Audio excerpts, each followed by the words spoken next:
Hello. Hi, paTiTek. How are you doing? Uh, been better.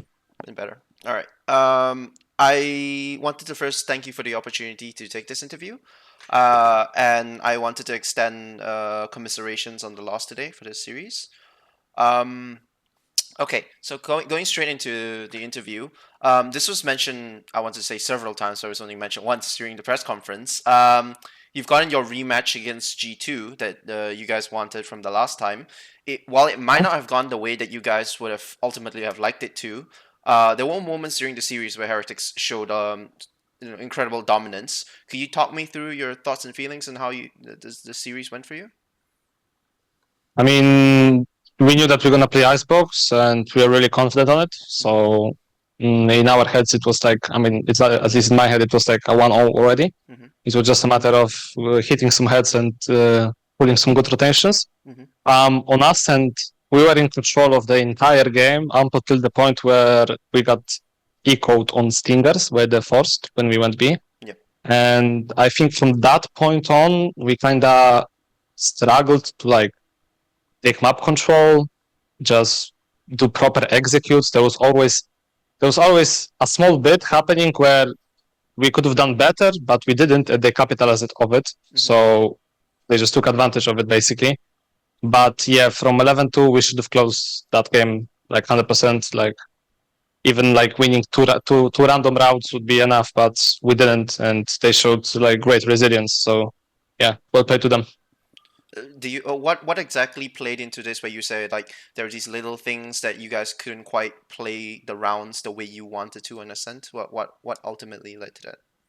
I think it's just a lack of experience of playing the map because as Team Heretics, like the boys and even with me, like they never play the map. Ascent is always a permaban. Yep. We wanted a surprise factor coming into this best of three, which worked pretty well until it didn't work. Yeah. So yeah, it was just those little things on T side where if you had just like more experience playing the map or like you knew better reactions or you just knew that like you don't need to panic, you can just stabilize in a certain situations. We lacked that today, and yeah, that bite us in the ass. I mean, of course, most people will talk about the Ascent when they look back at this game, but you still had a whole extra map right after that. You had Lotus as well. Talk me through what happened on that map because it looked like after the Ascent comeback from G2, you guys crumbled almost. It looked like, or rather, G2 rose to the occasion. What happened on that final map? I think it's a matter of G2 gaining momentum from that map and us losing the momentum. We just couldn't get back on track on Lotus. Even that after that Benji clutch, like mm, there was still like this uncertainty Hmm. in each of every one of us Yep. while playing Lotus. But honestly, I think we just got shut down, and sometimes things like this happen. It's just an experience thing, and by losing those games, you gain tremendous experience, and people will know how to react in future games when something like this happens. Yep. Um, and when this happens like the first time, Hmm. like you just gotta power through it and not be upset because we're not still out of the tournament. Like we're gonna play lower bracket tomorrow. Yep. We're not out, so we just gotta reset and play our best. Okay. Like you said, you still have a second life in this tournament. You guys not out yet. I think you're playing Foot next. Yes. Obviously, no one wants to see EMEA cannibalize EMEA, but what are your thoughts going into this second match? Because obviously you've played Foot before. You've played Foot multiple times during stage one. So what's your sort of focus going into this? They for sure have the momentum from lower bracket now, beating Fnatic and I don't remember who they played before Fnatic. Just Fnatic, But I think. Yeah. when it comes to us, we know how they play. They probably know how we play as well. Hmm. But I feel like the map will be completely different than the G2 game, Yeah. which will be a more comfortable thing for us. I Hmm. mean, we will see until the veto happens. Yep.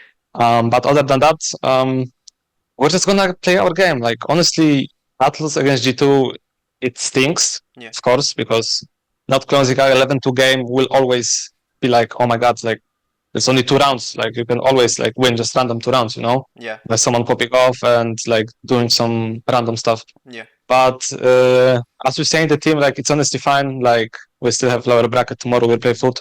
We Mhm. just gotta reset, not really think about it because games like this will happen. They do happen, Mhm. and like it just happened, and we just gotta power through it. And I'm honestly like confident that we're gonna show a good gameplay against foot. It's just a matter of going back to the hotel, VOD reviewing, completely resetting our mental, and we'll be fine. Amazing to hear. Um, okay, moving on to a more positive topic then. Um, Most often we see when a team runs into a tournament with a stand-in, the sort of like effect that it has is that when you enter the tournament, you don't have that usual pressure of running with the full roster, because you're running with a stand-in, you're more free, Mhm. you're more easy. Um, However, like sort of as the tournament has gone on with each subsequent win, because obviously you guys took out every Chinese team at this event. Um, has that expectation internally gone up within the team? Like, where was the initial benchmark set at? Like, where like you guys entered the tournament at the start and you thought we'd be happy to finish here. I mean, I don't know how other guys feel about it, but my personal like um, benchmark out of this tournament was top four. Mm-hmm. Even though I'm a stand-in, I know and I feel like I bring a lot.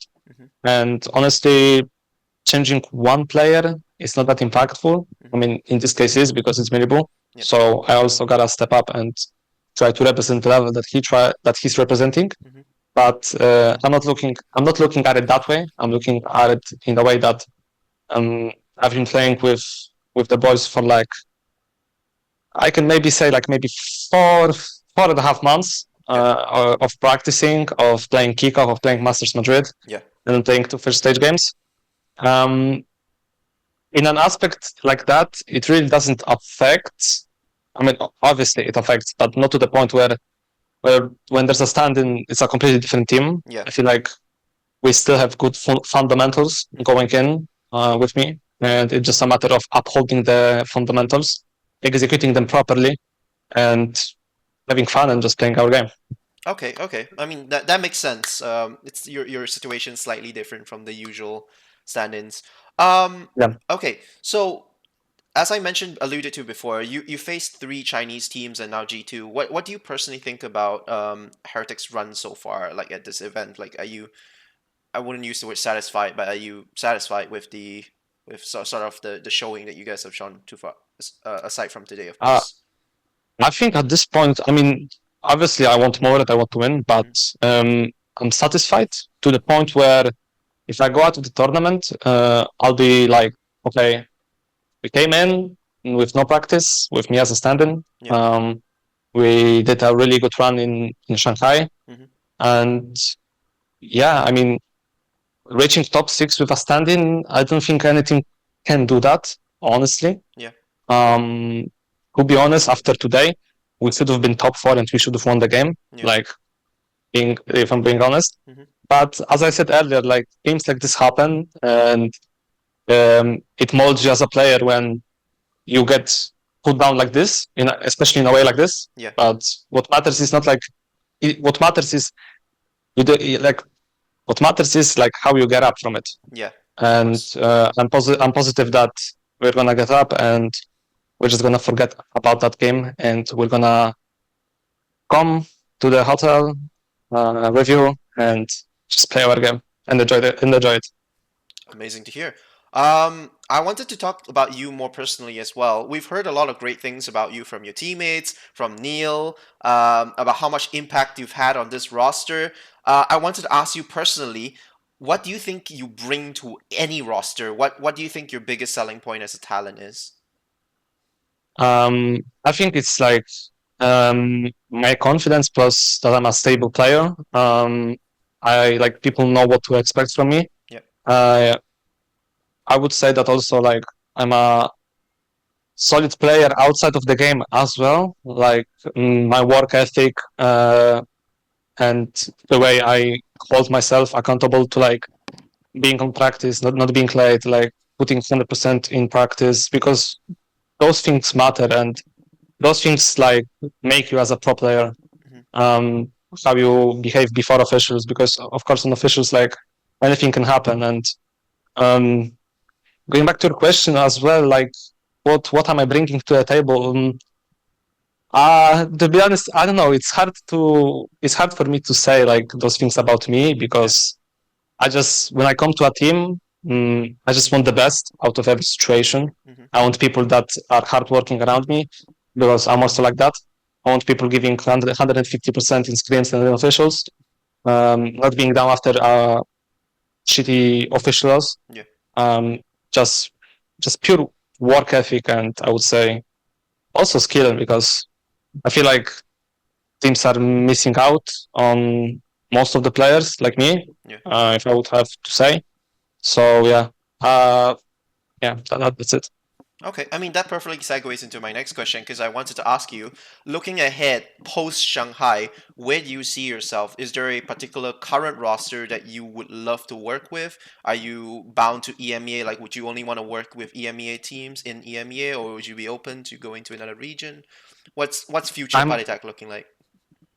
I'm open to work in any region, honestly, as long as it's VCT, Mm. because I feel like I've proven myself to play on the big stages, Yeah. and I don't want to go back to tier two because I've spent so much time over there. You would say perfecting Minecraft and just trying to get to the top. That at the end, it was kind of even annoying where teams from VCT weren't even looking at me Mm-hmm. to be a potential pickup. But going back to your question, I feel like any team from VCT would be amazing. Yeah. Like I don't look at particular roster and I'd be like, yeah, I want to play with them, because if that particular roster would give me a trial Mm-hmm. and would see that uh, the values I have will bring them victory or like will bring them something more, Yeah. then I'm down to go there. Awesome. Final big question. In terms of consistency, Heretics probably looks like the best EMEA team currently in terms of like results that you've gotten both internationally and domestically. You not only have you made both internationals, you play against some pretty heavy hitters in both tournaments. What do you think differentiates Heretics from the other rosters? Like as a stand-in, you must have like a more unique viewpoint, right? I think the work ethic and Boo being an IGL, I think he puts a lot of work into what he does and he's really smart about it. Mm-hmm. Um, Also, like this team is super young, and uh, with having Boo as an IGL, he's molding the younger players, which have insane aim and they are just top of the top right now, I would say. Yeah. With him being as the IGL, he puts the pieces together, he executes them properly, and then the young guns just come and completely abolish everyone. So I would say that like those are the things, but also one more important thing is that like everyone in this team wants to win, and everyone in this team is super hungry to prove themselves, to just win tournaments, to play good, to just show off that you should like be aware of them, you know. Certainly shows in the ways you guys play. Okay, so as a sort of closing remark now, was there anything you would, any words you would like to say to your fans, or any talk about anybody that perhaps I haven't covered in this interview? No, you covered everything. But when it comes to fans, thank you everyone for supporting me. It means a lot, especially like the support that I get through this tournament. Hmm. I didn't even fathom that like a support like I could get a support like this just being as a standard player. Yeah. So it's really heartwarming for me, and it's really nice to see. And I hope I don't disappoint you guys in future games. And I hope you will watch me. Thank you very much, paTiTek, for your time. Best of luck in your Thank next you. games. Thank you so Thank much. you.